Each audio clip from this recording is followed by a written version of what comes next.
called oily cakes because they were deep-fried in pork fat. Nice.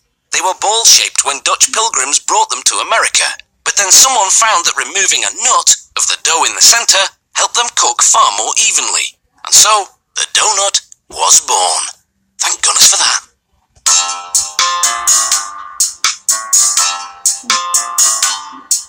In the world of donuts, there are two basic types, yeast donuts and cake donuts.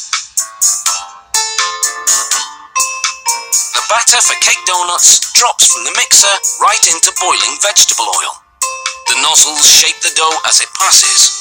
The donuts fry for about a minute and a half. Then a conveyor carries them out of the vat to cool. Yeast donuts require more time to make. A high-speed mixer works the yeast dough, then workers pull it off the machine into bins.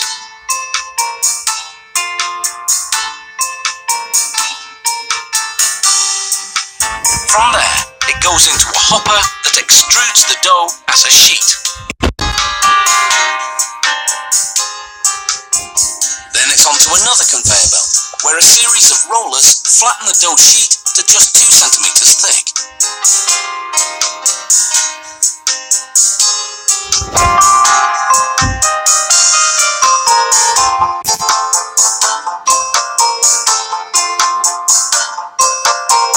Next, the sheet passes under a shower of cinnamon, then hits a rotating cylinder that rolls it into a log. A small metal rod sprinkles the dough with water. This keeps it sticky, so it holds its shape while going under another flattening roller.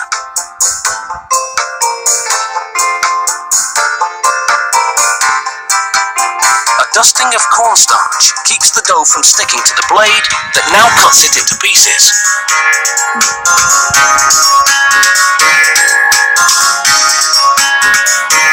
A retractable arm drops the blocks of dough, 4 at a time, onto a wire mesh tray.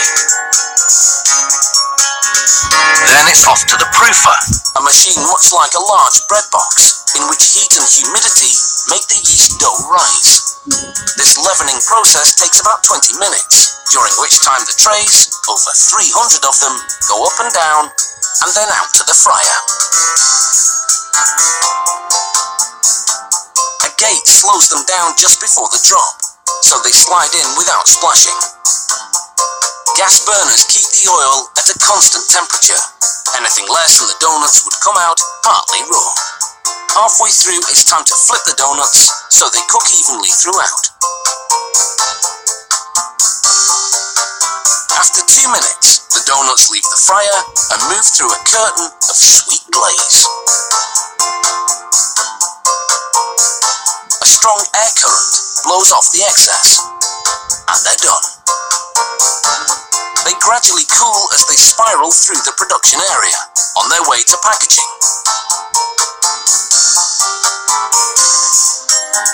Now let's see how they make donuts with filling. A machine separates the yeast dough into little blobs, then sends them rolling down plastic tunnels. This shapes them first into little pucks, then into rounded dough balls.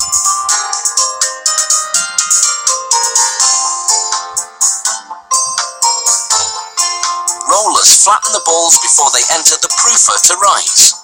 There's cornstarch everywhere to prevent the dough from sticking to the machinery or to the conveyor belt. Row after row of donuts fry in hot oil. Then slide into a large drum that tumbles them around, covering them with a sugary coating.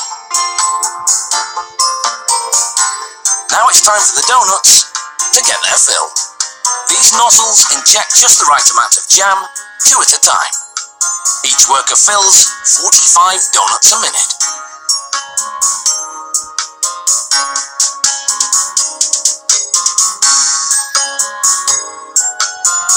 After filling, these donuts, known as Bismarcks, are ready to go onto packaging. They're just one of the many delicious varieties that make devouring a donut a wholly wonderful experience. Sorry, I'm hungry now, I've got to go.